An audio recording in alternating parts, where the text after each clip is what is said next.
Nepean. Thank you, Speaker. It's my pleasure to rise to speak to the government business program, and as my good friend here, the Manager of Opposition Business, the member for Brighton, said, we will be opposing the government business program for this. I know it's disappointing from the member for Frankston. I've already heard that the member for Frankston is very, very disappointed that we'll be opposing his government's. It's a good question.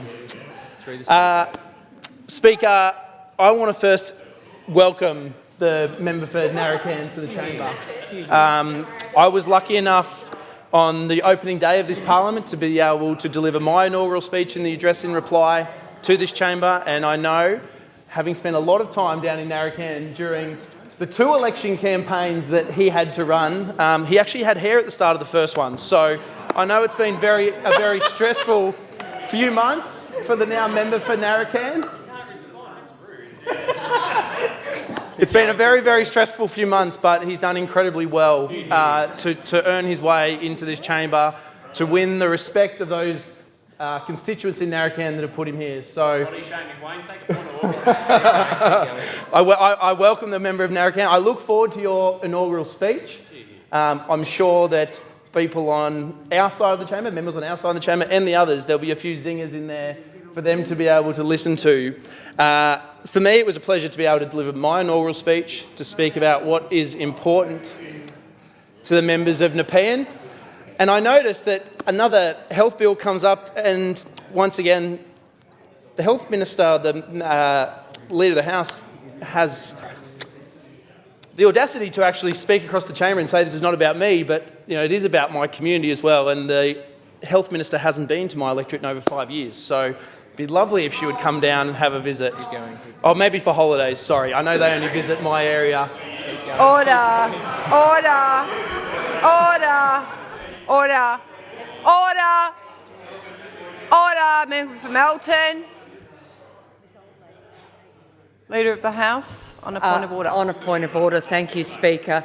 Not only is the member for Nepean being disorderly, he has strayed very far from the debate, which of course is a rather simple proposition. It is the government business debate, and I ask you to bring him back to talking about the bills that are to be debated on the government business program. Thank you. Leader, order.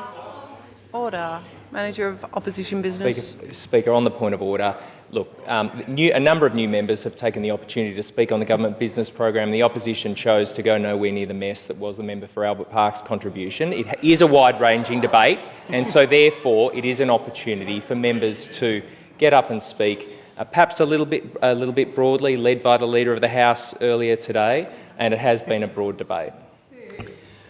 A couple of things. It is not a wide-ranging debate. The government business program is on the government business program, and ask members to stick to the government business program.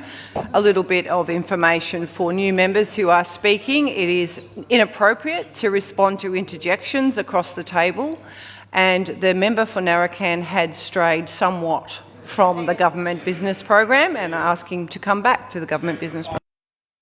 My apologies. I am new and I'm the member for Nepean, so I am proud to represent my electorate.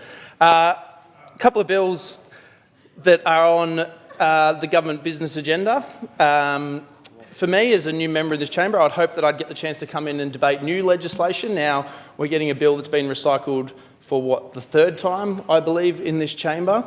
I'm hoping that the government has it correct this time with what they've put forward. Of course, the Health Legislation Amendment Bill that we'll be debating, a very important bill. We understand that health information sharing for the Victorian community, it will save lives, but these things need to be debated properly, and I look forward to that debate. The Human Source Management Bill that the Shadow Attorney General will speak to. Now, we wish this one could be consulted on properly and had have gone into committee to debate and go through clause by clause, and unfortunately the government has denied us that opportunity. But other than that, it's going to be another big week in here, my 2nd full week, and I thank you.